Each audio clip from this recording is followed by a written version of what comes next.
আমরা এই পুকুরে আমরা ডুবুরি নামিয়ে সেটা আপনারা দেখেছেন। আমরা জেলে রেডি করেছি, জেলেও জাল ফেলাবে, এটা পরিষ্কার করা হচ্ছে।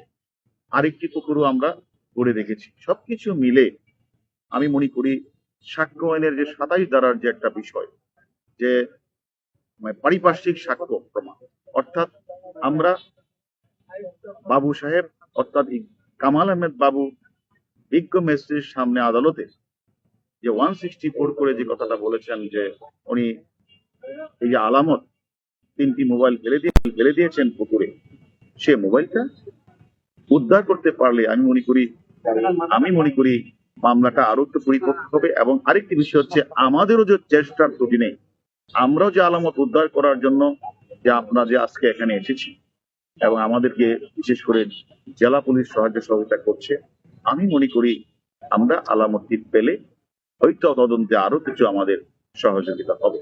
এই কারণেই আমরা মূলত আমাদের আদালতের অনুমতি ক্রমেই মামলার আয়ুকে নিয়ে আমরা আজকে ঘটনাস্থল পরিদর্শন এবং পারিপার্শ্বিক বিষয়গুলি আমরা দেখভাল করছি। আমরা আমাদের ডিজিটাল এভিডেন্স এবং আমাদের গোয়েন্দা তথ্যের মারফতে আমরা যেটা জানতে পেরেছি, তারা বাংলাদেশের বিভিন্ন জায়গাগুলিতে ঘুরে বেড়াচ্ছে, কখনো নদীতে, কখনো পাহাড়ে, কখনো সমুদ্রে। তারা তাদের লোকেশন চেঞ্জ করছে। আমাদেরও ডিবি পুলিশ 4-5টা টিম গতকাল তারা অভিযান করেছে যশোরে, আজকে তারা অভিযান করেছে পার্বত্য চট্টগ্রামের কয়েকটি পাহাড়ে, এবং আমিও এখান থেকে সরাসরি পাহাড়ে আমাদের তদন্তকারী টিভির সাথে আমিও সেখানে যোগ দিব, আমিও সেখানে তাদের সাথে কাজ করব।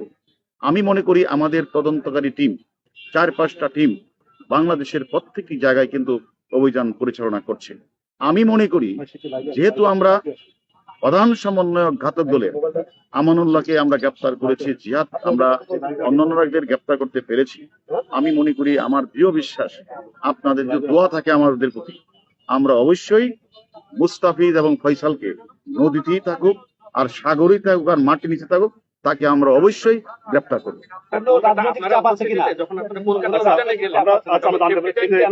আপনারা জেলা আওয়ামী লীগের সেক্রেটারি সাজবের মৃত্যুকে জিজ্ঞাসাবাদের জন্য নিয়েছেন, এবং তার ব্যাপারে একটু আমাদেরকে জানাবেন আপডেট। আসলে দেখেন, আমাদের কাছে চাপ আছে কিনা আপনাদের? কোনো চাপ নেই। যদি চাপ থাকতো তাহলে আমরা এই অল্প কিছুদিনের মধ্যে এত বড় অ্যাচিভমেন্ট করতে পারতাম না। আমরা ঘটনা ঘটার পরপরই আমরা ঢাকার মাটিতে 3জন মূল কিলার সহ 3জন, সিয়ামকে নেপাল এবং ইন্ডিয়ান পুলিশ গ্রেপ্তার করেছে জিহাদকে। এত দ্রুত সময়ে আমি মনে করি এগুলি গ্রেপ্তার হতো না। পাশাপাশি আপনারা এটাও জানেন কিনা জানি না, এই যে তার মধ্যে 4জন বিজ্ঞ আদালতে ম্যাজিস্ট্রেটের সামনে তারা 164 করে স্বীকারোক্তিমূলক জবানবন্দি দিয়েছেন। এই স্বীকারোক্তিমূলক জবানবন্দির প্রেক্ষিতে যাদের নাম আসছে, শুধু তাদের কি আমরা আদালতের অনুমতি জিজ্ঞাসাবাদ করছি।